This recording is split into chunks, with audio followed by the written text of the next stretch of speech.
Republik Indonesia mendorong percepatan pengakuan hutan adat Dayak Deah. BPBD Tapin salurkan bantuan air bersih ke 4 desa yang dilanda kekeringan. Perhelatan nobar final Piala Dunia di Kabupaten Hulu Sungai Tengah berhadiah Smart TV.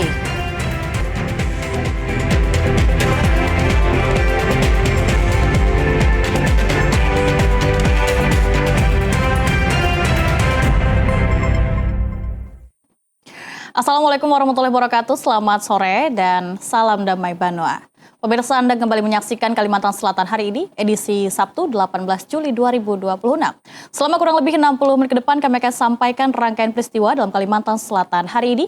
Dan jangan Anda lewatkan segmen Bola Gembira, TVRI Rumah Sepak Bola Dunia untuk Indonesia. Bersama saya Syarifah Nanas, inilah Kalimantan Selatan hari ini selengkapnya.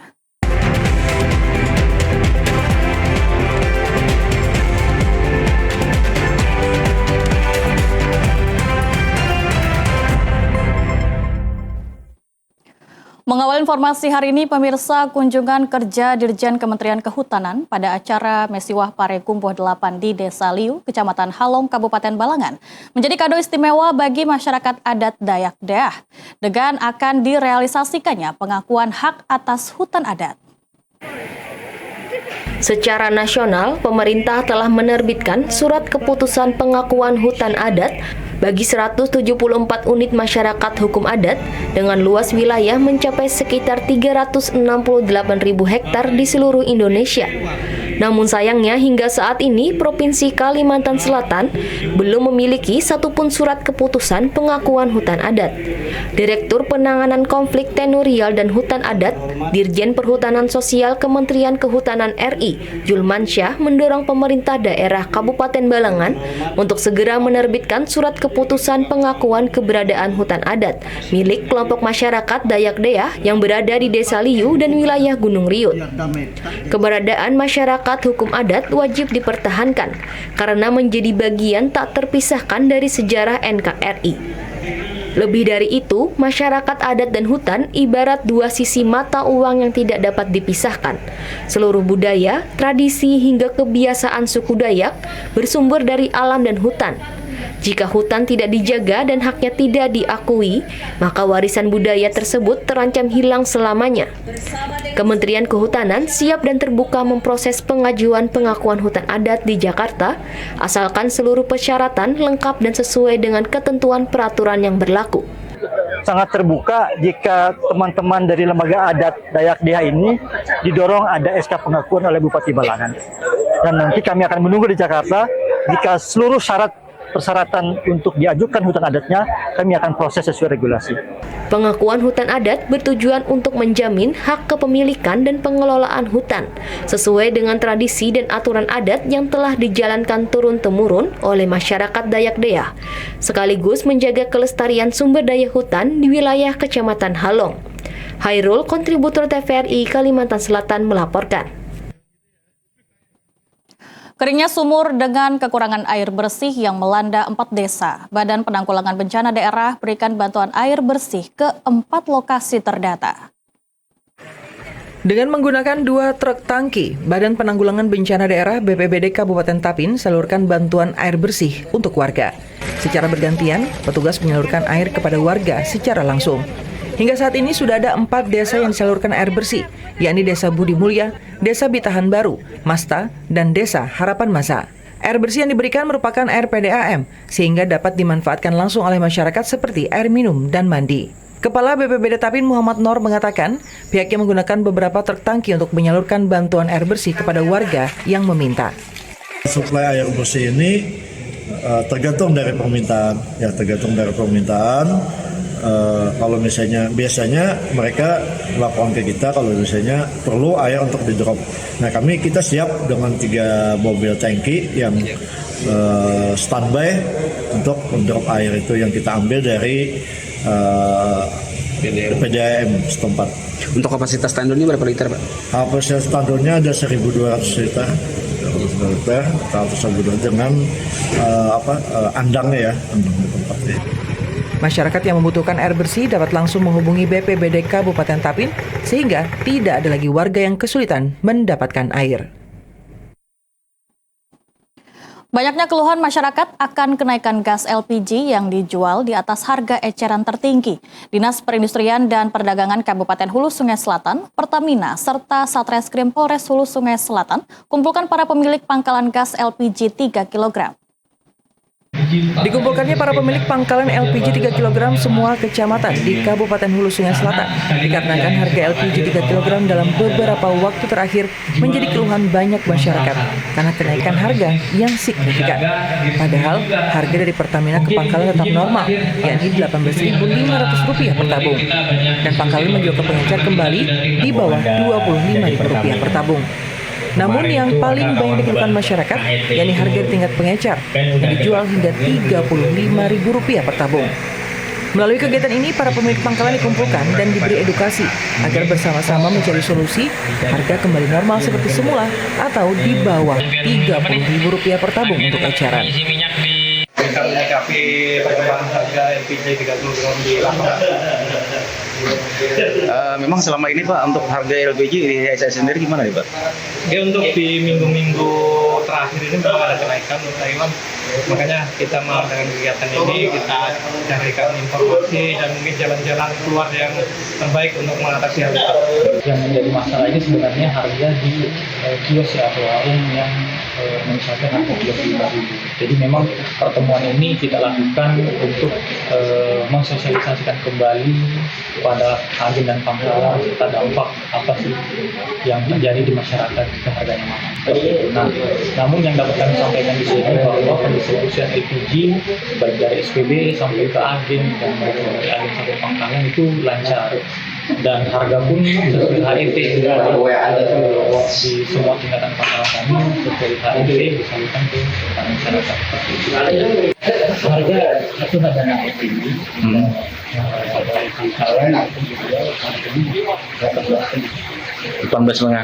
Cuma yang dari ini lagi yang mungkin yang lebih manukan Pak. Naik ini mungkin daerah-daerah yang mungkin tidak ada pangkalannya, jadi mereka membeli di pangkalan akhirnya itu dan itu mungkin terbiaya bagi mereka.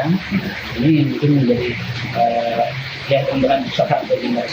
Pertamina menambahkan kuota dan distribusi LPG 3 kg ke Kabupaten Hulu Sungai Selatan saat ini berlangsung lancar. Sedangkan terkait keluhan masyarakat ketambahan harga di eceran, Pertamina bersama Dinas Perindustrian dan Perdagangan serta Kepolisian akan terus mencari solusi agar harga bisa kembali terjangkau, khususnya bagi masyarakat golongan menengah ke bawah.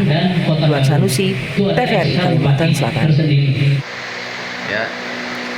Pemirsa, sebuah truk tanpa muatan terguling di perempatan Jalan S. Parman, Banjarmasin.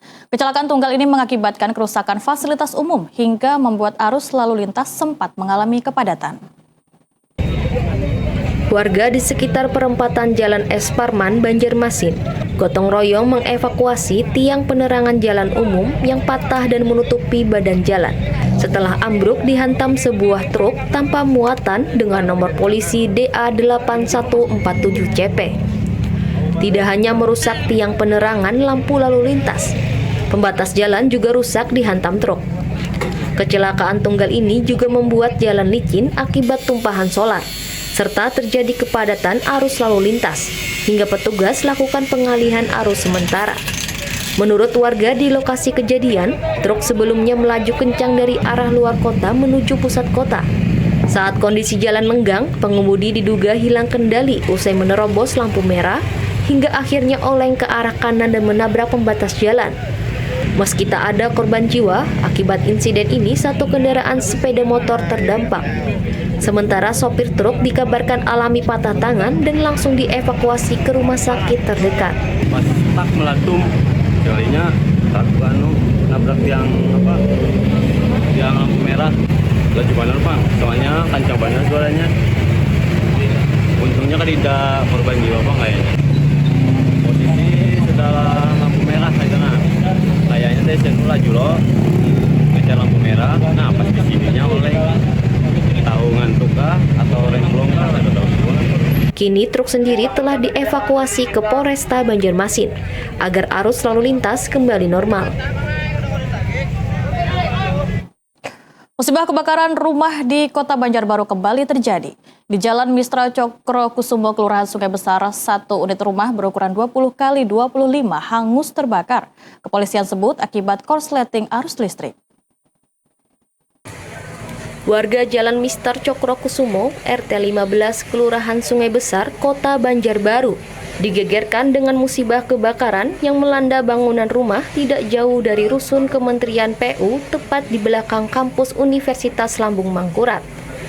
Saat kejadian, api yang diduga datang dari arah bagian belakang ini dengan cepat menghanguskan hampir 100% bangunan rumah.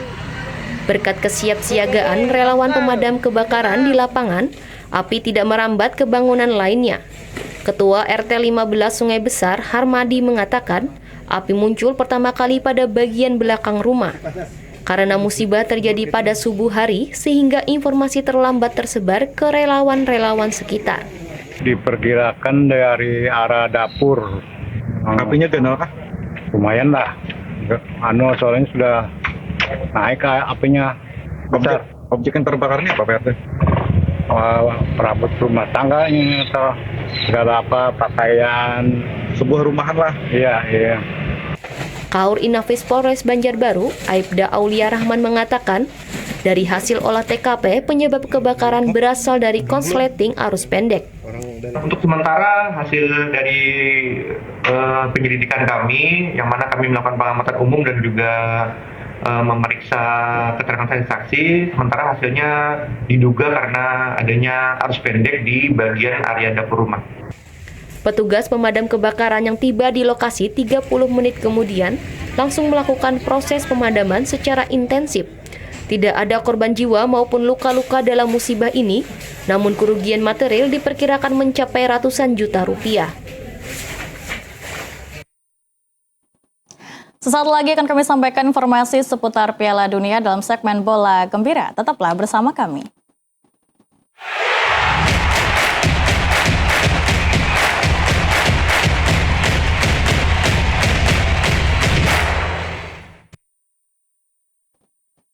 Kita memasuki segmen Bola Gembira TVRI. Pemirsa, kita akan mengetahui informasi seputar Piala Dunia 2026 bersama rekan Cisa. Cisa, silakan.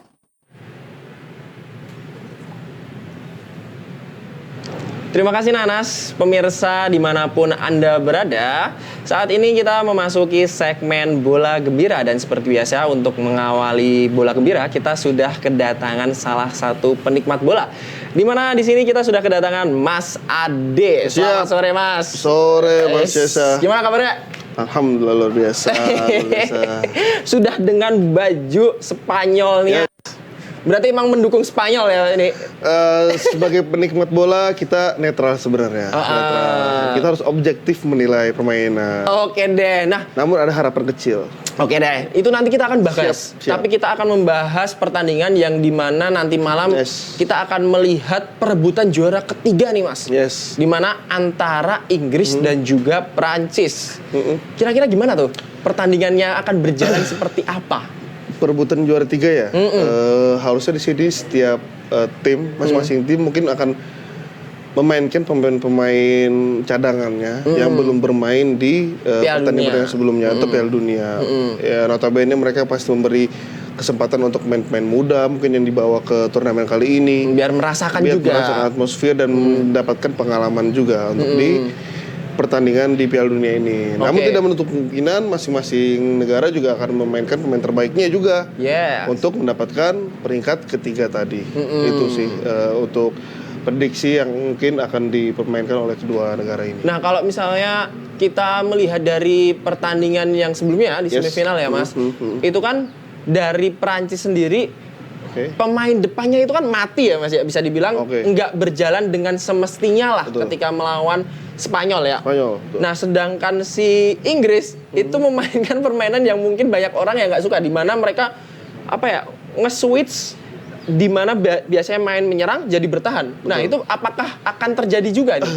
Kemungkinan permain dari timnas Inggris akan mendapatkan pengalaman di mana sebelumnya main melawan Argentina, itu pasti akan memberikan gedoran baru untuk melawan timnas Prancis. Karena sudah pasti karena Tuchel mendapatkan kritik yang banyak nih. Bener banget. Di match sebelumnya karena main bertahan, kemungkinan besar akan tetap bermain menyerang seperti main sebelum-sebelumnya. Karena kita tahu kan rata-rata pemain timnas Inggris juga main di Premier League juga. Iya. Yang biasa memainkan tipikal pemain bola seperti hit and run. Iya.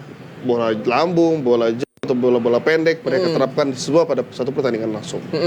Tapi timnas Prancis kita lihat dengan back-back yang pengalaman, mereka pasti lebih mudah memberikan perlawanan pasti di sisi sayap ya. Sayap mereka mempunyai wingback yang berani maju, berani mundur, mensupport pemain-pemain depannya. Namun kenapa tidak kelihatan ketika melawan Spanyol karena Spanyol kita tahu sendiri baru 1 kebobolan di dengan pertahanan ini. Terbaik ya di Piala Dunia ini ya, kiper terbaik, back terbaik, gelandang juga oke juga semua.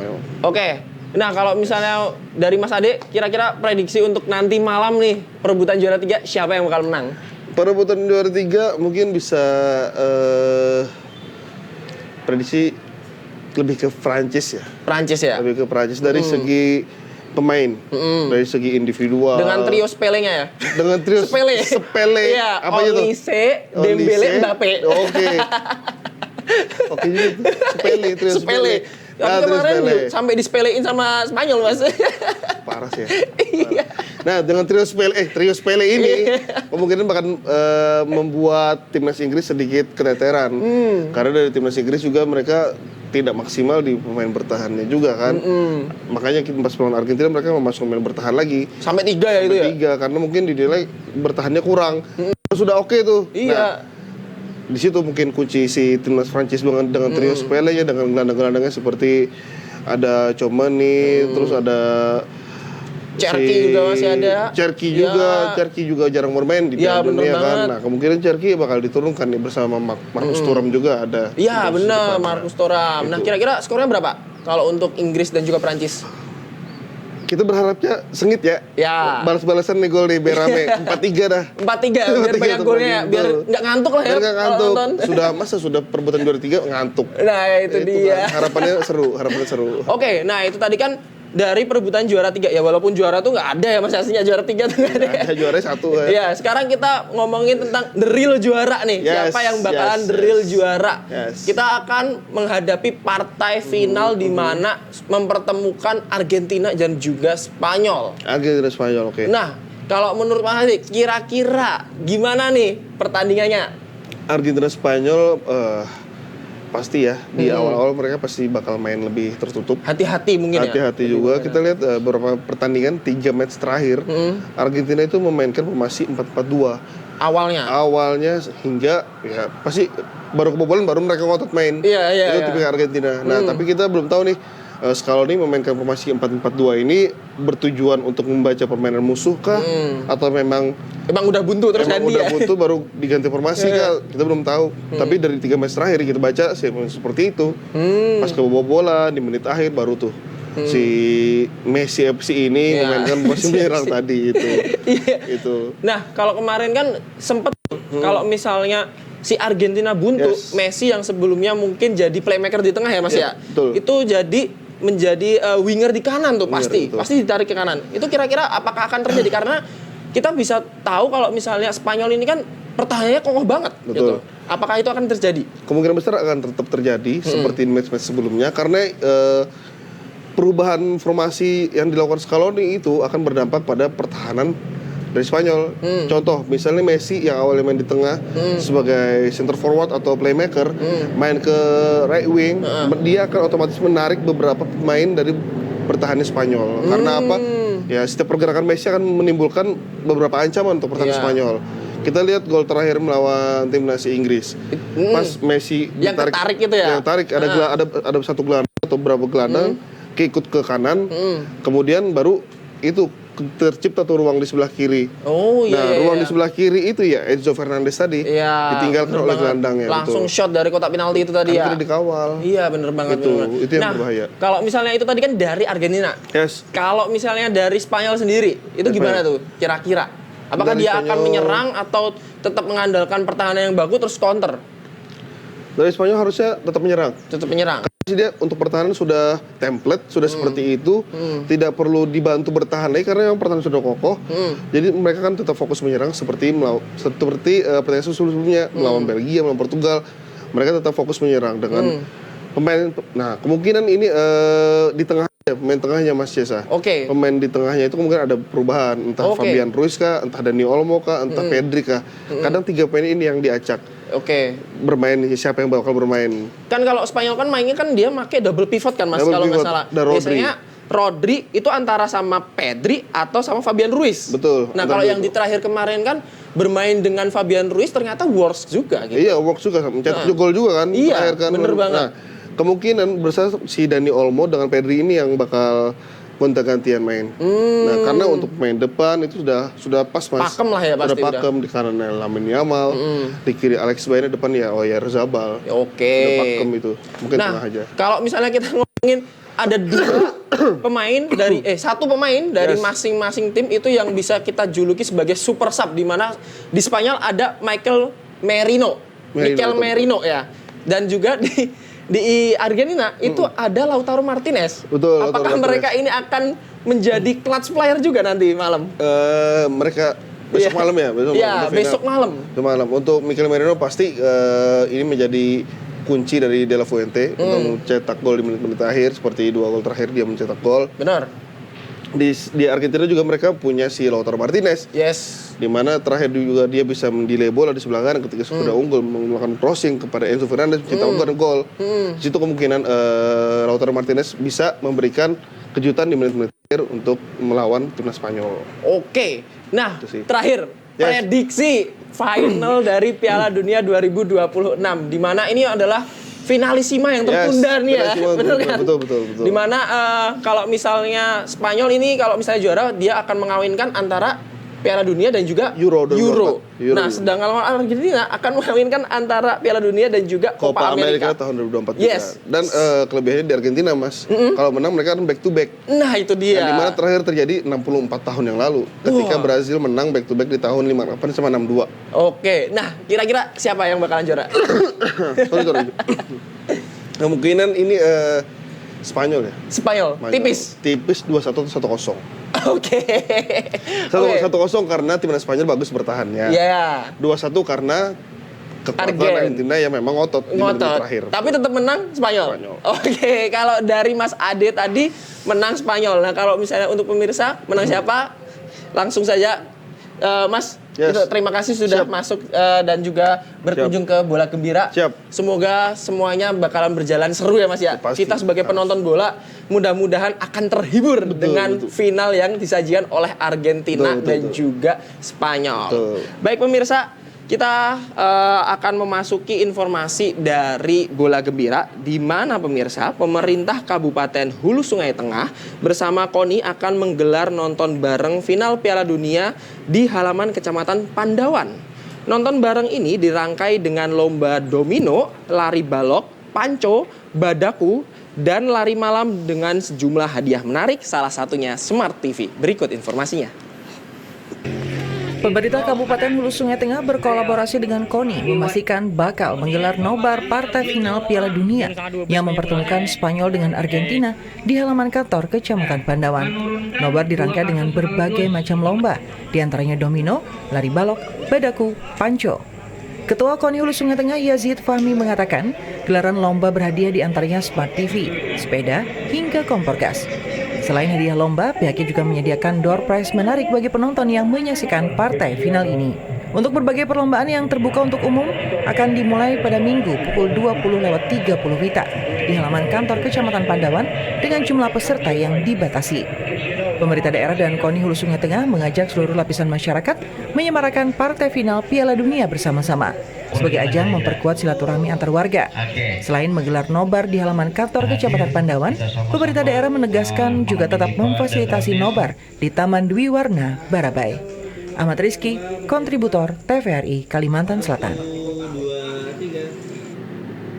Informasi selanjutnya pemirsa, menjelang final Piala Dunia pada hari Senin dini hari, pemerintah Kabupaten Tapin siapkan puluhan door prize untuk warga yang menonton bareng di kawasan Rantau Baru. Berikut informasinya. Menjelang laga final antara Spanyol dan Argentina pada Senin dini hari nantinya, berbagai persiapan mulai dilakukan oleh pemerintah daerah untuk menggelar nonton bareng. Seperti persiapan menggunakan videotron di kawasan Rantau Baru, kuliner gratis, hingga door prize untuk warga yang datang nantinya.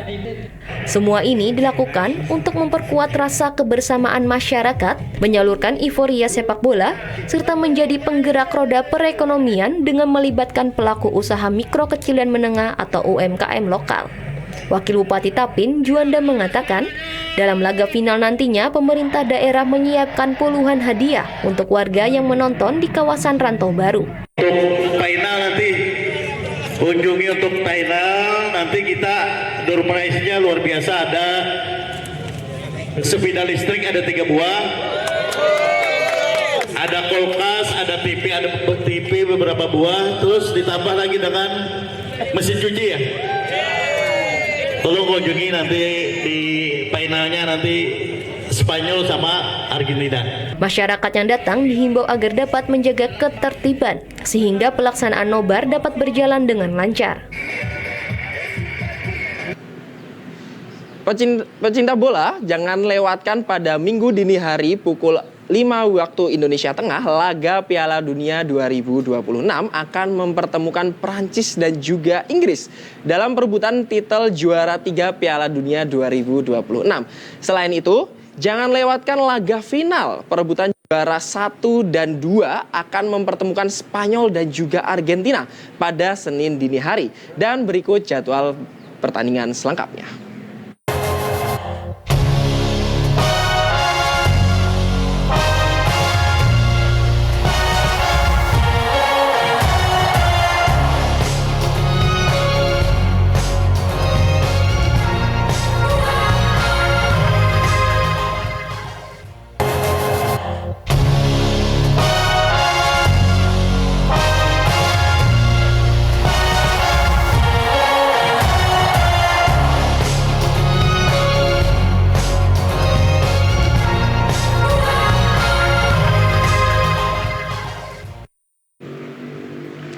Pemirsa, mari ramaikan perhelatan bola gembira bersama TVRI dan pastikan Anda telah menentukan lokasi di mana Anda akan menyaksikan kemeriahan bola gembira.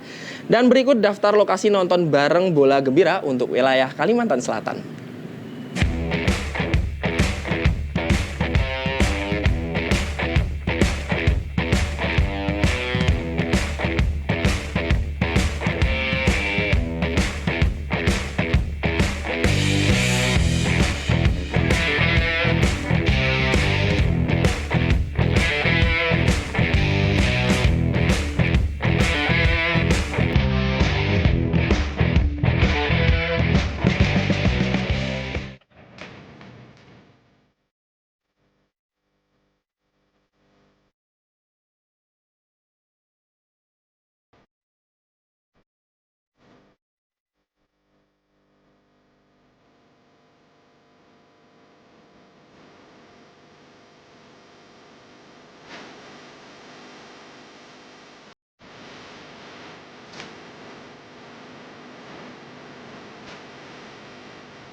Pemirsa, demikian segmen Bola Gembira TVRI Kalimantan Selatan. Dan untuk pemirsa semuanya, jangan lupa untuk selalu nonton Piala Dunia hanya di TVRI Sport dan TVRI Nasional.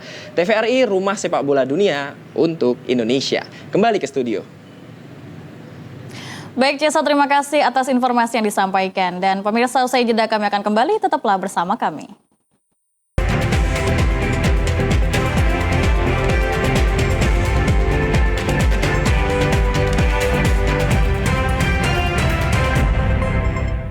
Terima kasih Anda masih bersama kami di Kalimantan Selatan hari ini. Pemirsa, Unit Penunjang Akademik Lingkungan Lahan Basah Universitas Lambung Mangkurat kembali menunjukkan komitmen nyatanya dalam menjaga ekosistem pesisir. Tim ULM melakukan penyulaman 3.000 bibit mangrove sekaligus menggelar riset strategis multidisiplin di Desa Sabuhur, Kabupaten Tanah Laut. Aksi nyata penyelamatan lingkungan ini terlaksana di kawasan pesisir daerah Sabuhur, Kecamatan Jorong, Kabupaten Tanah Laut. Kegiatan ini merupakan penyulaman pertama dari program penanaman mangrove. Sebanyak 3.000 bibit mangrove ditanam kembali hingga ke area kritis dengan melibatkan seluruh anggota kelompok tani setempat secara maraton selama 4 hari berturut-turut. Tak hanya sekedar melakukan penanaman fisik, bekerjasama dengan Koperasi Berkawasaka Mandiri dan PT Freeport Indonesia, tim akademika ULM sekaligus menggelar riset strategis multidisiplin di sekitar lokasi. Jadi jumlah bibit yang disulam itu adalah sekitar 3.000 bibit dengan memberdayakan kelompok tani di sini, di Desa Sabuhur. Sementara dalam penelitian, 2 fakultas diterjunkan untuk melakukan evaluasi kelulus hidupan mangrove dengan mengukur tinggi batang serta pertambahan jumlah daun, serta meneliti kandungan senyawa kimia pada spesies mangrove Avicennia menggunakan analisis instrumen GCMS untuk menguji potensi antioksidan, anti kanker hingga anti-inflamasi. Kami ingin mengetahui kandungan-kandungan senyawa yang mungkin berpeluang atau berpotensi baik sebagai antioksidan, kemudian anti kanker, anti inflamasi dan lain sebagainya. Dengan analisis menggunakan GCMS, jadi satu instrumen untuk mengetahui senyawa-senyawa kimia apa yang terdapat dalam ekstrak dari salah satu spesies. Program penelitian ini turut melibatkan kurang lebih 15 mahasiswa dengan didampingi dosen serta tenaga pendidik. Keterlibatan aktif ini diharapkan dapat memperkuat visi besar ULM sebagai institusi yang unggul di bidang lingkungan lahan basah. Terletak di pusat kota rantau, SDN Perintis Raya pada tahun ini hanya menerima 8 siswa. Hal ini dikarenakan sekolah swasta lebih diminati oleh masyarakat. Terletak di pusat kota rantau ternyata tidak menjamin tempat pendidikan ramai dengan siswa baru. Nyatanya di salah satu sekolah dasar yang terletak di pusat kota rantau ini hanya memiliki 8 siswa baru. Bahkan siswa baru di SDN Perintis Raya merupakan yang terbanyak selama beberapa tahun terakhir. Seperti tahun 2025 lalu, hanya ada 2 siswa yang mendaftar. Bahkan jumlah keseluruhan para siswa dari kelas 1 hingga kelas 6 hanya berjumlah 40 siswa. Kurangnya minat siswa bersekolah di sana dikarenakan ada 3 sekolah yang berdekatan dengan SDN Perintis Raya, yakni 2 sekolah swasta favorit dan 1 sekolah negeri rujukan Kabupaten Tapin. Kepala SDN Perintis Raya, Jumiati mengatakan, untuk sumber daya manusia di SDN Perintis Raya cukup, namun di sini terjepit dengan 3 sekolah favorit. Alhamdulillah untuk tahun ini tadi ada yang mendaftar ke 9 orang. Tapi belum masuk nih 1, apakah jadi atau tidak kada tahu. Jadi ibaratnya 8 yang masuk pastinya. Untuk pelaksanaan MPLS-nya? Untuk pelaksanaan MPLS, alhamdulillah guru kelasnya juga melaksanakan seperti yang orang-orang SD lain laksanakan. Waktunya ada 5 hari, programnya sudah dibuat, administrasinya juga sudah lengkap, Pak. Alasannya cuma ada 8 nih, kenapa nih, Bu? Nah, mungkin jadi orangnya ada 8. Ini kan di daerah sini sekolah-sekolahnya berdekatan. Baik dari Rantau Kiwa yang rujukan, kemudian ada yang swasta, SD Al-Madani, kemudian Al-Jahra yang banyak sekali menguras siswa untuk yang murid baru ini. Walaupun hanya ada 8 siswa baru, pelaksanaan MPLS tetap dilakukan dengan baik oleh para guru SDN Perintis Raya. Di tahun ajaran baru ini, bangunan baru SMK Negeri 2 Rantau akan mulai digunakan proses belajar mengajar. Kendati mulai difungsikan, ternyata bangunan tersebut belum memiliki jaringan listrik. Setelah 2 tahun meminjam bangunan SKB milik Kabupaten Tapin untuk proses belajar mengajar. Pada tahun ajaran 2026-2027 ini, pihak sekolah akan pindah ke bangunan SMKN 2 Rantau yang terletak di Kelurahan Bitahan. Pemindahan proses belajar mengajar ini dikarenakan pada tahun ajaran baru ini ada 32 siswa yang mendaftar, sehingga tidak memungkinkan pembelajaran dilakukan di gedung SKB yang hanya memiliki 2 ruang kelas. Terlebih bangunan SMKN 2 Rantau telah selesai dilakukan proses rehab. Kendati akan mulai menggunakan bangunan baru, nyatanya di bangunan tersebut belum memiliki jaringan listrik. Kepala SMKN 2 Rantau Abdullah Fahriansyah mengatakan, saat ini ada 41 peserta didik yang bersekolah di SMKN 2 Rantau, sehingga memerlukan ruang kelas yang memadai, sehingga pihaknya pindah ke bangunan yang baru. Siswa yang mendaftar tahun ini alhamdulillah ada peningkatan, yaitu sekitar 32 orang yang sudah daftar ulang. Jadi masih ada untuk yang mendaftar kemarin kan sekitar 40, cuma masih ada lagi yang belum daftar ulang gitu. Yang sudah pasti 32 orang. Untuk perbaikan fisik kemarin kan kita minta ke Dinas Pendidikan untuk rehab ruang kelas, itu sudah selesai. Tinggal kantor lagi sedikit itu. Untuk jalan Pak gimana Pak? Untuk jalan yang dari Dinas Pendidikan kemarin itu kan sudah diukur, ada 10 meter kali 150 ke belakang. Cuma untuk sementara ini jalan yang ada dulu kita pakai. Siswi SMKN 2 Rantau Halisah dan Anissa mengharapkan fasilitas sekolah dapat ditambah seperti peralatan dan ruang praktek. Alhamdulillah bagus saja Bang di sini. Mungkin fasilitasnya nggak terbatas, tapi alhamdulillah tahun ini sudah makin banyak alat-alat prakteknya. Bang, belajar mengajarnya di mana saat ini? Selama 2 tahun ini? Untuk 2 tahun ini sementara di SKB. Tapi untuk tahun ini insya Allah ke bangunan yang baru. Di mana itu? Di Bintahan, di belakang rumah sakit Kerasak. Selain tidak adanya jaringan listrik, jalan menuju bangunan baru SMKN 2 Rantau juga masih rusak. Para siswa berharap semua permasalahan dapat segera teratasi. Pemirsa, komitmen pemerintah Kota Banjarmasin dalam meningkatkan kualitas generasi muda kembali diwujudkan melalui pelatihan bahasa Inggris. Program yang menjadi bagian dari 22 program prioritas Wali Kota dan Wakil Wali Kota Banjarmasin ini disiapkan untuk membekali pemuda dengan kemampuan berbahasa asing. Pemerintah Kota Banjarmasin melalui Dinas Kebudayaan, Kepemudaan, Olahraga, dan Pariwisata terus mendorong peningkatan kualitas sumber daya manusia di kalangan generasi muda. Salah satunya melalui pelatihan bahasa Inggris. Program ini dirancang untuk meningkatkan kemampuan bahasa asing di Kota Banjarmasin sebagai bekal menghadapi persaingan global, sekaligus mendukung perkembangan sektor pariwisata yang membutuhkan SDM dengan kemampuan komunikasi internasional. Program ini menyasar kalangan muda di usia 16 hingga 35 tahun.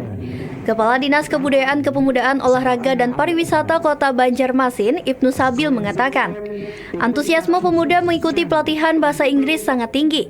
Dari total 243 pendaftar, peserta diseleksi secara bertahap hingga nantinya 20 peserta terbaik akan diberangkatkan ke Kampung Inggris Pare yang melalui kerjasama dengan Global English. Nah, nanti setelah ini mereka akan pembelajaran secara offline dan akan kami selektif lagi. Nanti akan terpilih 20 dan 20 itu akan kita kirim ke Kampung Inggris Pare ke Jawa Timur langsung, yang langsung kerjasama dengan Global English, dan pembiayaan sepenuhnya berdasarkan kerjasama tersebut langsung include dan akan dibawa ke sana, dan dari sana nanti akan diselektif lagi. Selain meningkatkan kemampuan berbahasa Inggris, program ini juga diharapkan dapat melahirkan komunitas bahasa asing di Kota Banjarmasin. Para peserta nantinya diharapkan menjadi penggerak yang mengajak lebih banyak generasi muda untuk belajar dan membiasakan penggunaan bahasa asing seiring berkembangnya Kota Banjarmasin sebagai daerah tujuan wisata.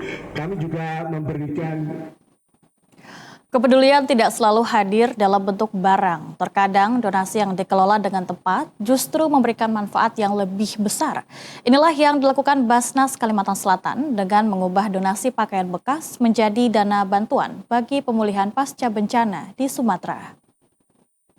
Karena banjir bandang dan tanah longsor yang terjadi pada akhir November hingga Desember 2025 lalu, banyak bantuan datang dari dalam dan luar negeri untuk korban bencana termasuk dari Kalimantan Selatan. Namun karena pasca bencana, bantuan berupa pakaian di sejumlah wilayah Sumatera telah menumpuk sehingga tidak dimanfaatkan oleh para penyintas. Agar donasi tetap memberikan manfaat dan tidak terbuang sia-sia, Basnas Kalimantan Selatan berinisiatif untuk menggelar program Charity Store sebagai bentuk kepedulian terhadap korban bencana Sumatera. Donasi berupa pakaian bekas layak pakai yang terkumpul tidak langsung dikirimkan ke lokasi bencana, melainkan dijual melalui kegiatan Charity Store. Seluruh hasil penjualan donasi akan disalurkan untuk mendukung program pemulihan pasca bencana di Sumatera. Dana tersebut diharapkan dapat membantu memenuhi kebutuhan yang lebih mendesak serta mendukung proses rehabilitasi dan pemulihan masyarakat terdampak. Sebelumnya kita memang mencoba untuk menawarkan diri khususnya di masyarakat Kalimantan Selatan karena mereka memang banyak menyerahkan donasi baju sebelumnya seperti itu sejarahnya. Jadi kebetulan kemarin kita juga koordinasi dengan Basnas Pusat. Mereka tidak dapat menerima kembali. Artinya di Sumatera tidak bisa untuk menerima donasi baju ini kembali karena sudah penuh di sana. Nah, akhirnya inisiatif dari pimpinan kita di Basnas Kalsel untuk merubah baju ini menjadi donasi berupa dana berbentuk dana. Dan akhirnya inisiatif tersebut kita terlaksana di bulan ini. Melalui program ini, Basnas Kalimantan Selatan berharap masyarakat dapat terus berpartisipasi dalam berbagai aksi kemanusiaan. Kegiatan ini digelar mulai 16 Juli hingga 17 Agustus 2026. Jenis baju yang dijual pun telah melalui sortir dan dicuci bersih, serta dikemas agar bisa langsung pakai. Salah seorang pembeli, Anissa, mengaku tertarik untuk mampir dan membeli karena bisa belanja sambil beramal untuk warga yang membutuhkan. Kalau besok kan kita bisa populer itu mungkin nama-nama lain dari tertarik ini saya tadi ya di sekalian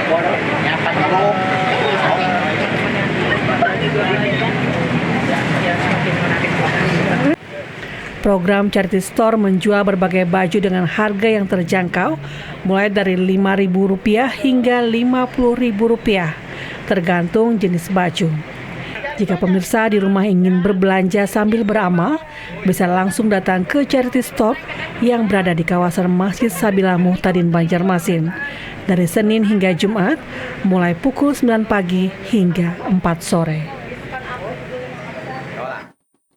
Pemirsa, berikut perakiraan cuaca esok Minggu 19 Juli 2026. Informasi akan disampaikan perakirawan Rara Rahmita Nur Afifah dari Stasiun Meteorologi Syamsuddinur, Banjarmasin. Halo Sobat Cuaca, jumpa lagi bersama saya, Rara Rahmita Nur Afifah dalam update perakiraan cuaca wilayah Kalimantan Selatan yang berlaku untuk esok hari, Minggu 19 Juli 2026. Sobat Cuaca, berdasarkan perakiraan angin lapisan 3000 feet esok hari, terdapat adanya daerah sirkulasi asiklonik di barat Pulau Sumatera, sementara angin lapisan atas di wilayah Kalimantan Selatan diperkirakan bertiup dari arah tenggara dengan kecepatan berkisar antara 7 hingga 26 knot. Kondisi cuaca umum di wilayah Kalimantan Selatan esok hari, angin permukaan diperkirakan dominan bertiup dari arah timur laut hingga tenggara dengan kecepatan 9 hingga 17 km per jam. Suhu udara diperkirakan berkisar antara 23 hingga 34 derajat Celcius dan nilai kelembapan udara berkisar antara 50 hingga 98%.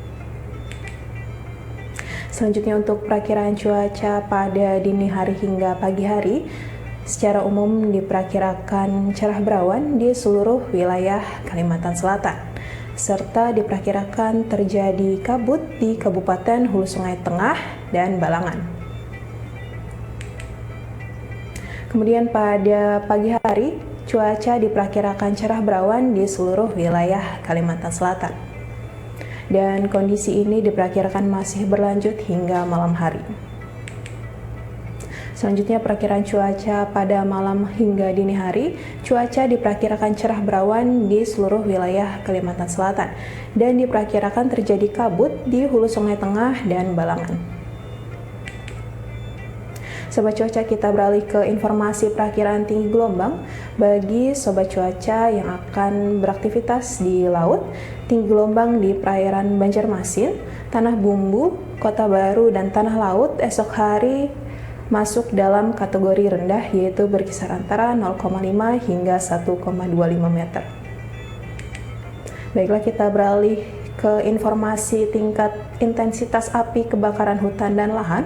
Untuk esok hari secara umum wilayah Kalimantan Selatan berada pada kategori tinggi hingga sangat tinggi di hampir seluruh wilayah Kalimantan Selatan, sehingga api akan sulit untuk dikendalikan atau dipadamkan apabila terjadi kebakaran hutan dan lahan. Untuk itu kami mengimbau kepada masyarakat Kalimantan Selatan untuk turut serta dalam aksi mencegah kebakaran hutan dan lahan dengan tidak membakar atau membuang putung rokok dan membakar sampah secara sembarangan. Menghindari praktek pembukaan lahan dengan cara dibakar, serta senantiasa berhati-hati terhadap potensi kebakaran hutan dan lahan yang dapat menyebabkan kabut asap. Demikian update perakiran cuaca wilayah Kalimantan Selatan yang dapat kami sampaikan. Untuk informasi lebih lengkap, Sobat dapat mengakses aplikasi Info BMKG atau bisa juga melalui Instagram kami di @cuacakalsel. Selamat menikmati akhir pekan Anda dan melanjutkan aktivitas Anda. Terima kasih dan sampai jumpa.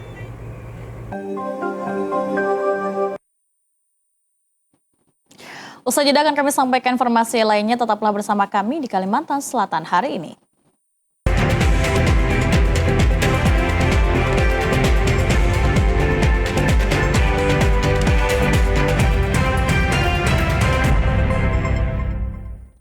Pemirsa, Komite Olahraga Masyarakat Indonesia Kormi Kalimantan Selatan menggelar musyawarah provinsi luar biasa Musproflub.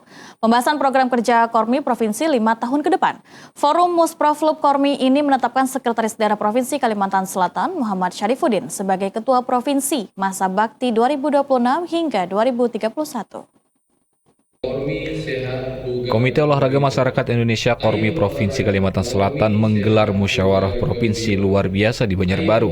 Pada forum ini Kormi Kalsel juga menetapkan kepengurusan baru Kormi Kalsel untuk masa bakti tahun 2026-2031.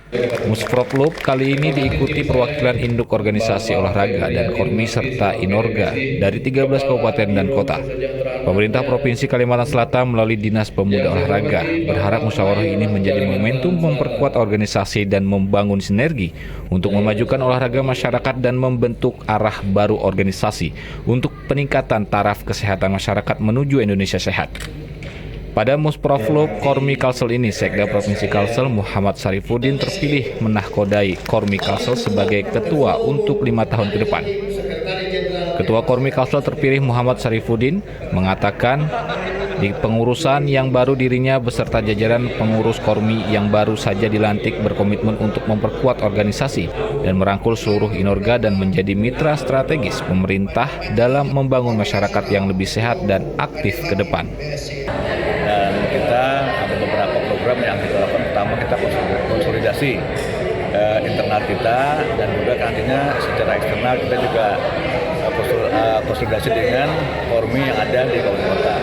Mengangkat kearifan-kearifan lokal, jadi olahraga-olahraga tradisional kita munculkan kembali lagi, apalagi olahraga tradisional ini sudah mendapat pengakuan di tingkat nasional, ada pertandingan-pertandingan nasional. Itulah harapan kita ingin meningkatkan itu. Juga dengan nantinya dengan pemerintahan desa. Kita harapkan dengan kepala desa, lurah ini bisa untuk menghidupkan lagi olahraga tradisional ini di masyarakat. Ketua Kormi Kalsel Muhammad Syarifuddin menambahkan dengan kepengurusan baru Kormi Kalimantan Selatan, dirinya berharap mampu memperkuat kolaborasi antar induk organisasi Inorga dengan dukungan semua penggiat olahraga di daerah. Saat ini Kormi Kalsel fokus untuk memperkuat cabang olahraga yang diunggulkan untuk menghadapi event Festival Olahraga Nasional Fornas ke-9 pada tahun 2027 mendatang di Palu, Sulawesi Tengah. Semangat para atlet muda mewarnai pelaksanaan O2SN jenjang SMP tingkat Provinsi Kalimantan Selatan. Sebanyak 26 atlet putra dan putri dari 13 kabupaten dan kota mengikuti cabang olahraga panjat tebing untuk memperebutkan tiket ke tingkat nasional.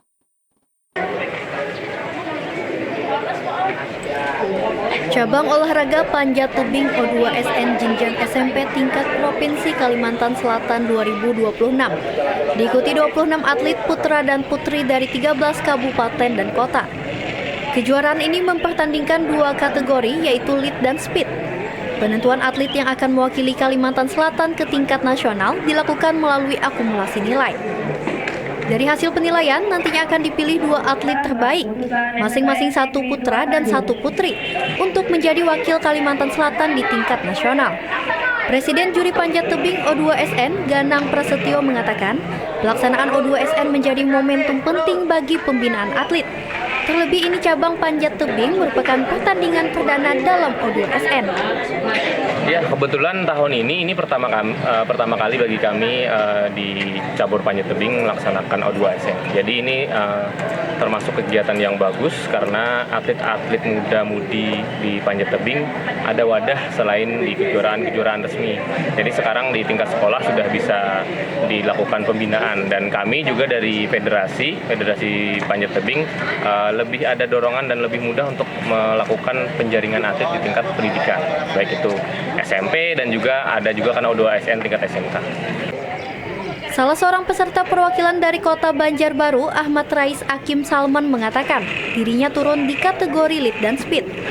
Ia telah melakukan persiapan sebelum berlaga dengan menjalani latihan fisik selama 1 bulan dan berhasil mencatatkan waktu 7,9 detik pada nomor speed. Speed dan lead ya. Tapi yang ini tadi yang speed. Oke. Tadi mencatat berapa detik? 7,9 detik. Itu termasuk cepat lah. Nah, mungkin kalau selama pertandingan tuh gimana nih? Rasanya mengalami kesulitan apa enggak? Santai aja lah. Mungkin kemarin persiapan menuju O2SN ini apa aja nih? Latihan fisik, latihan speed, latihan ini. Oke. Berapa lama dari persiapan gitu? Sebulan full. Biasa latihan di mana? Turun di Nawan Banjarbaru. Oke. Untuk pertama kalinya digelar, O2SN cabang olahraga panjat tebing jenjang SMP diharapkan menjadi awal lahirnya atlet-atlet muda berbakat. Melalui ajang ini, pola pembinaan atlet di lingkungan pendidikan diharapkan semakin terarah dan berkelanjutan, sehingga mampu melahirkan atlet yang berprestasi hingga ke tingkat nasional. Dinas Pemuda, Olahraga dan Pariwisata Kabupaten Hulu Sungai Selatan bersama organisasi terkait terus lakukan pembinaan dan pelatihan kepada para atlet muda, khususnya dalam persiapan Pekan Olahraga Pelajar Daerah tahun 2027 mendatang. Berada di peringkat kedua pada Popda tahun 2026 menjadi kebanggaan bagi daerah karena dalam beberapa tahun terakhir hanya mampu berada di peringkat tengah. Prestasi ini tentu tak lepas dari kerja keras Disporapar, semua cabur, serta didukung pihak sekolah yang disiplin dalam menjalankan program pembinaan dan pelatihan kepada para atlet sebelum masa pertandingan berlangsung. Menurut Kepala Bidang Kepemudaan dan Olahraga Disporapar Hulu Sungai Selatan Syahril Anwar, pembinaan dan pelatihan berkelanjutan akan terus dilaksanakan, berkoordinasi dengan pembina cabang olahraga dan sekolah, khususnya dalam mencari bibit atlet yang berkualitas dan siap diturunkan pada event olahraga, baik di tingkat kabupaten, provinsi, hingga nasional. Lebih penting lagi untuk persiapan menghadapi Popda tahun 2027 mendatang. Oleh karena itulah persiapan sejak dini akan terus dilakukan sehingga prestasi seperti tahun 2026 bisa dipertahankan, bahkan ditingkatkan. Pak, tindak lanjut dari hasil Popda kemarin untuk di HSS sendiri gimana Pak? Silakan. Hasil Popda kemarin di Hulu Sungai akan berkelanjutan dilaksanakan pembinaan dan pelatihan dan tetap berkoordinasi dengan pihak sekolah maupun organisasi terkait, sehingga untuk kesiapan dalam lomba event-event selanjutnya baik itu tingkat provinsi maupun nanti di tingkat nasional akan sudah siap memberikan atlet untuk berlomba. Ya. Alhamdulillah memang dari beberapa tahun di belakang kita pernah mencapai peringkat yang sampai saat ini kita meraih peringkat kedua terbaik di Selatan.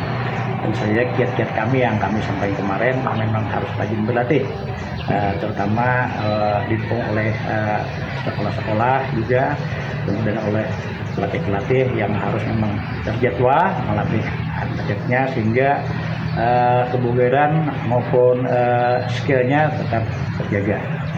Untuk Popda Kalimantan Selatan yang berlangsung sejak 18 hingga 21 Mei 2026, cabang olahraga sepak takraw putra dan putri Hulu Sungai Selatan mendominasi meraih medali emas dan raihan medali perak pada cabur bola basket putri. Iwan Sanusi, TVRI, Kalimantan Selatan.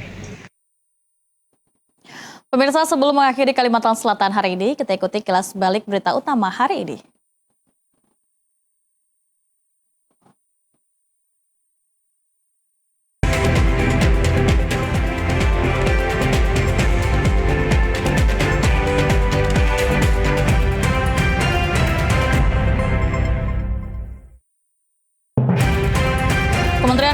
Republik Indonesia mendorong percepatan pengakuan hutan adat Dayak Deah. BPBD Tapin salurkan bantuan air bersih ke 4 desa yang dilanda kekeringan. Peralatan nobar final Piala Dunia di Kabupaten Hulu Sungai Tengah berhadiah Smart TV.